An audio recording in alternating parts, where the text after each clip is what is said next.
예, 안녕하세요. 고인석입니다. 인하대학교 철학과 교수고요. 현재 문과대학 학장이기도 합니다. 정석학술정보관에서 책을 소개하는 인터뷰 덕분에 이렇게 여러분을 만나게 되어서 반갑습니다. 이 책인데요. 제목이 인공지능과 로봇의 윤리인데 제 생각에 제목이 그 내용을 아주 정직하게 말해준다고 생각하고요. 이 책은 제가 2008년 가을부터니까 꽤 여러 해 10몇 년 동안 고민하고 공부하고 또 다른 학자들과 토론해온 그런 어떤 문제에 대한 저의 생각의 흔적입니다. 제가 다룬 문제의 핵심은 지능을 가진 인공물 이렇게 부르는데 똑똑한 인공물, 로봇이 그런 종류겠죠. 지능을 가진 인공물들을 우리가 어떻게 다루어야 하는가라는 물음에 대한 생각을 담은 책입니다. 제가 우리 학교 로스쿨 교수님들하고 같이 또 다른 분야 교수님들하고 같이 공동연구에 참여하고 있는데 그 공동연구팀의 리더이신 우리 학교 로스쿨 김원우 교수님의 제안이었어요. 그 직접적인 계기가. 김원우 교수님이 제가 그동안 써온 논문들을 알고 계신 상태에서 그거 한 권 책으로 엮어보시는 게 어떨까요? 제안을 하셨고 동의하면서 시작했고요. 또 마침 제가 2021년 가을부터 연구년을 받아서 강의를 하지 않고 더 가벼운 몸과 마음으로 원고를 정리하는 데 집중할 수 있었던 게 중요한 배경이었어요. 이 책에 담긴 글들을 쓰게 되었던 이유는 우리 사회가 이 책이 다루는 문제에 대한 어떤 정리를 필요로 한다는 생각. 내가 철학자로서 그런 정리에 좀 기여해보고 싶다라는 생각이었고, 그래서 한 편 한 편씩 이제 글을 쓰던 것을 한 권의 책으로 묶어내게 된 것입니다. 우리 사회가 그런 문제들에 대해서 생각을 정리했으면 좋겠다라는 마음에서요. 대부분의 독자가 이미 실감하고 있으리라고 생각되지만 여러 가지 기술 중에서 그 영향력의 범위가 커다란 다른 예를 찾을 수 없는 그 문자 그대로 세상 만사에 영향을 미치는 그런 기술이라는 점이 이 인공지능 기술의 특이성이거든요. 그리고 이런 특성이 앞으로 점점 더 강화되리라는 사실을 우리가 느끼고 있습니다. 인공지능에 관한 많은 글들이 예측에 초점을 맞추고 있어요. 이런 일들이 벌어지면 우리는 어떻게 해야 하나.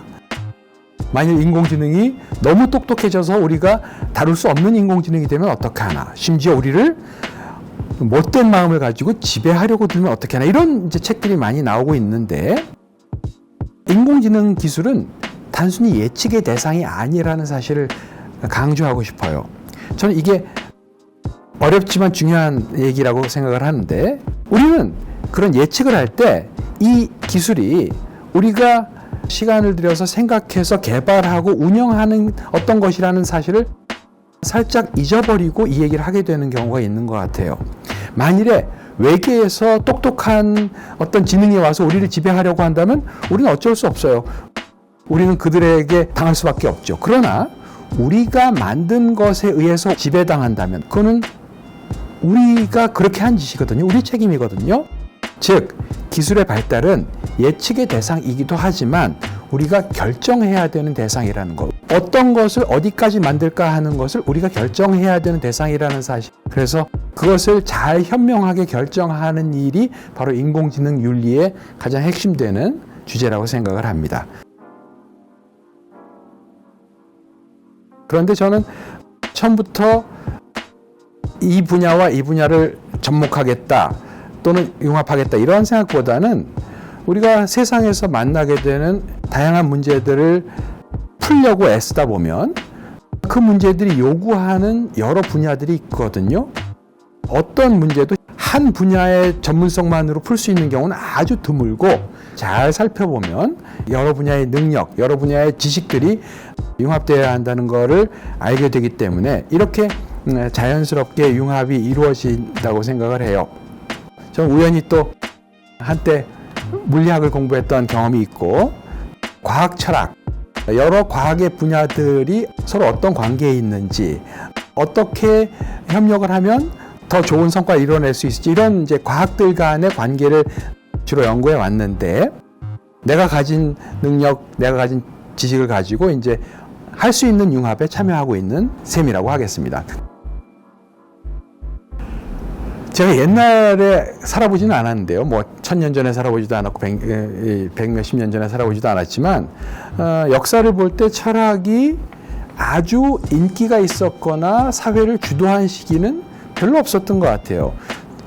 헤겔이라는 철학자가 있는데요. 철학이 하는 일을 이렇게 표현한 적이 있어요. 미네르바의 올빼미는 황혼역해야 날개를 편다. 황혼역해야 나르기 시작하는 올빼미는 눈에 잘 안 보이겠죠. 어두울 때 나를 테니까요. 이렇게 눈에 잘 띄지 않는 철학이지만 그렇다고 해서 철학이 불필요해진 시대, 그래서 철학이 사라진 시대는 단 한 번도 없었던 것 같습니다. 눈에 띄지 않지만 늘 어떤 역할을 하고 있었던 철학이 어떤 역할을 하길래 그럴까? 제가 생각할 때 첫 번째는 철학이 인간의 자기 이해를 이끈다는 것입니다. 인간의 자기 이해. 우리는 그냥 살기도 하지만 자기에 대해서 묻는 존재거든요. 나 어떤 사람이 되고 싶어? 내가 지금 뭘 하지? 내가 잘하고 있나? 인간은 이렇게 자기에 대해서 묻는 존재입니다. 아주 특별한 존재죠. 시계는 열심히 하루 종일 일을 하지만 자기에 대해서 묻지 않습니다. 잘은 모르지만 컴퓨터도 자기에 대해서 묻지 않아요. 그러나 인간은 자기에 대해서 묻는데 철학은 금방 답을 주지는 않지만 자기 이해로 가도록 자꾸 이렇게 인도해주는, 밀어주는 그런 역할을 한다고 생각을 합니다. 또 한 가지 철학의 중요한 가치는요, 물음을 다루는 능력을 높여준다고 저는 생각을 해요. 전 철학과 학생들한테 자주 얘기를 하는데 철학과 졸업하면 생기는 중요한 역량이 뭐냐? 물음을 다루는 능력이다. 이것은 물음을 잘 답하는 능력과 조금 달라요. 지금 어떤 물음이 더 중요한지, 또 물음이 여러 개인데 그것들이 서로 어떻게 연결되어 있는지, 또 이 물음에 답하려면 어디를 봐야 되는지, 그런 게 물음을 다루는 능력이거든요.